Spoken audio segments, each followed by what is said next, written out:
A propósito das pessoas que você certamente conhece e que possuem um sistema como esse que nós falamos no vídeo anterior sobre holding familiar, quando nós apresentamos, quando eu falei sobre os custos do inventário, do caminho escuro que é o inventário,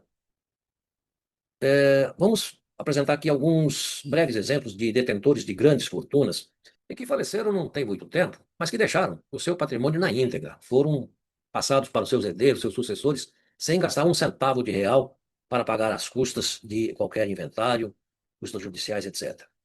Porque todos eles já tinham um sistema de holding familiar, devidamente constituído, organizado, e que não teve inventário.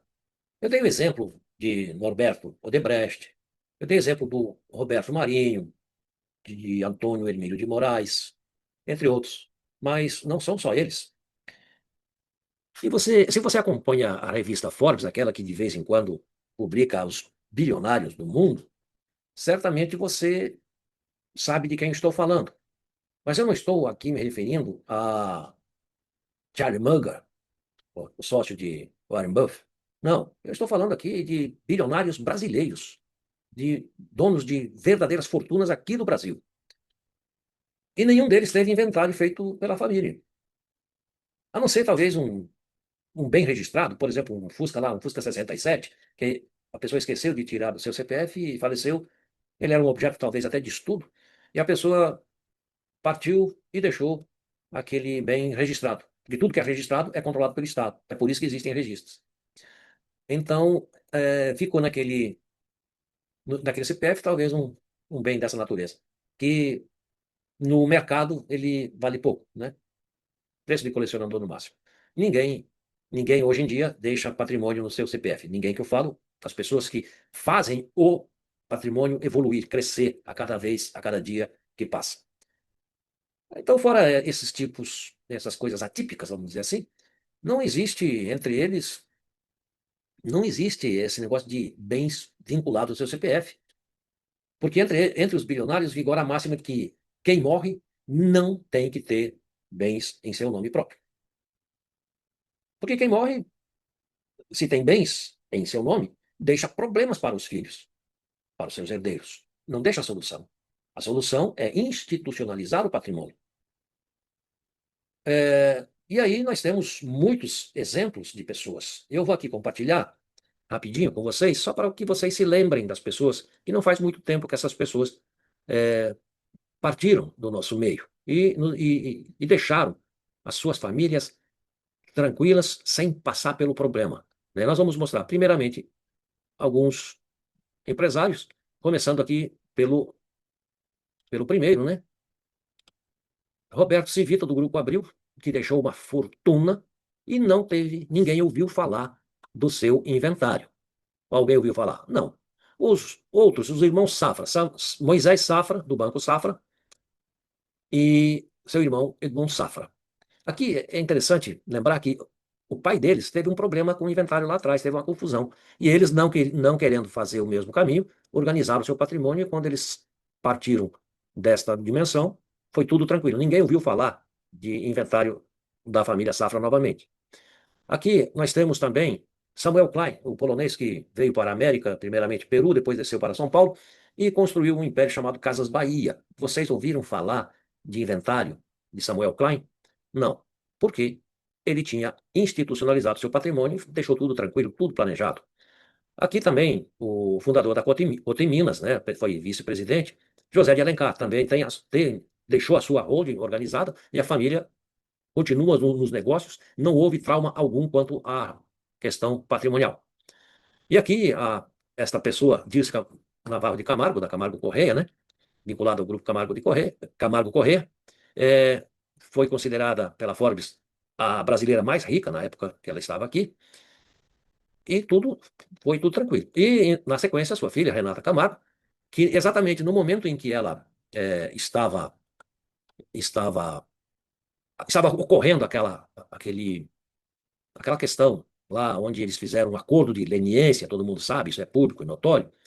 Exatamente enquanto isso estava ocorrendo, a Renata comprou um apartamento aqui neste edifício, no Central, lá no Central Park, na ilha de Manhattan, pela bagatela, né, de 30 milhões de dólares. 30 milhões de dólares, considerando hoje o câmbio de 5,3, daria aí 159 milhões, arredondando para 160 milhões de reais, um apartamento. E ela certamente vir lá, nesse local, né, nesse local onde vivem outros grandes e conhecidas pessoas, né? Por exemplo, ela mora na vizinhança de Obama, de Paul McCartney, Madonna e tal. Ela mora melhor, bem melhor que esses aí. Esses todos são seus vizinhos, mas ela mora melhor. Só que ela mora num lugar mais top, mais privilegiado, num edifício que não tem só piscina, tem uma piscina de água salgada. É como se diz na linguagem popular, é um desbunde, né? Então, isso tudo foi feito de modo correto, sem problema nenhum. Eu não estou falando isso de forma crítica, de forma alguma. Eu estou, pelo contrário, eu estou aqui enaltecendo que se você fizer a sua organização, não terá problema algum. Isso mostra que o patrimônio estava todo organizado e de forma lícita, porque se tivesse algum problema, algum senão, o acordo não teria sido aceito. Mesmo depois de um acordo de leniência bilionário, como foi feito, ainda assim a família, aquilo que era patrimônio pessoal da família, continuou com a família, sem ter nenhum arranhão, sem relação a problema que houve com a empresa. A empresa tinha a sua vida e tem sua vida separadamente da família, porque é organizado. Quando você organiza o patrimônio, você separa uma coisa de outra, né? A família fica protegida e o patrimônio da empresa lá é lá com a empresa. A família domina a empresa e a empresa é que faz o seu trabalho, ok? Então, tudo porque foi feito de forma lícita e com inteligência, ela conseguiu fazer isso e isso é possível para qualquer um. Da forma que os países realmente civilizados se organizam, da forma que os países mais evoluídos do ponto de vista de mercado, do ponto de vista de relações de capitais, também se organizam. Então, é assim que se faz. É organizando, é planejando e organizando. E protegendo. E é isso que você está conhecendo aqui e agora. Mas isso não é desconhecido só de você. É desconhecido de muita gente, da grande parte do povo brasileiro. Mas não são só os bilionários que conhecem. Hoje, graças à internet, está chegando inclusive para você. Mas eu quero falar de uma outra categoria que está muito próxima, eles são aliados desses bilionários. Existe essa categoria de pessoas que conhecem isso muito bem. Essa categoria é aquela que, de 4 em 4 anos, ela vem visitar o povão. Ela deixa a redoma dos bilionários e vem em direção ao povão. Você acho que já sabe de quem eu estou falando, né? É uma categoria que convive com os bilionários. E de 4 em 4 anos vem visitar o povo, né? Quem são eles? Os políticos, isso mesmo. E são exatamente aqueles que fazem as leis. Eles conhecem isso muito bem, porque são os que criam os mecanismos para isso. E não é à toa que você pode visitar, por exemplo, o site do TSE, Tribunal Superior Eleitoral, onde, através de consulta pública, você pode constatar isso. Você pode entrar lá no site do tribunal e você vai ver. E para não perder tempo, você vai buscar aqueles que já foram candidatos à presidência da República, né? Eu estou falando aqui, e você vai se impressionar, porque todos eles, eu não estou falando a maioria deles, eu estou dizendo todos eles. Todos é todos, são absolutos, é o número absoluto. Todos eles que foram candidatos a presidente têm a sua hold. Então eu vou compartilhar novamente a tela para você ver que, só para você lembrar, né? Olha aqui, Henrique Meirelles, né? Político, já foi ministro, tá aí.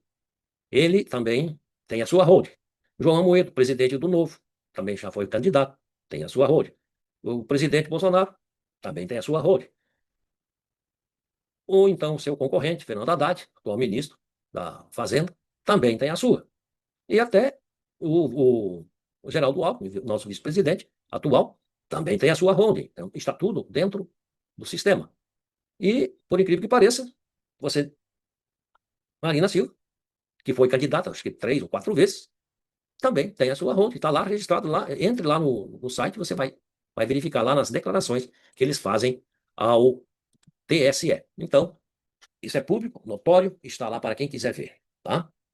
Então, todos eles, sem exceção, têm um sistema organizado do seu patrimônio. É organização patrimonial. E por quê? Porque eles conhecem. É algo que eles sabem muito bem que é ato lícito e não tem problema. Não tem problema algum, porque eles sabem da licitude desses atos, de constituir. Só que isso fica guardado, fica até hoje, né? Agora que está sendo divulgado este assunto.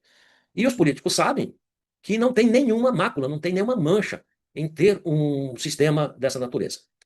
E quem não pode, eles não podem permitir que seus herdeiros caiam na desgraça do inventário.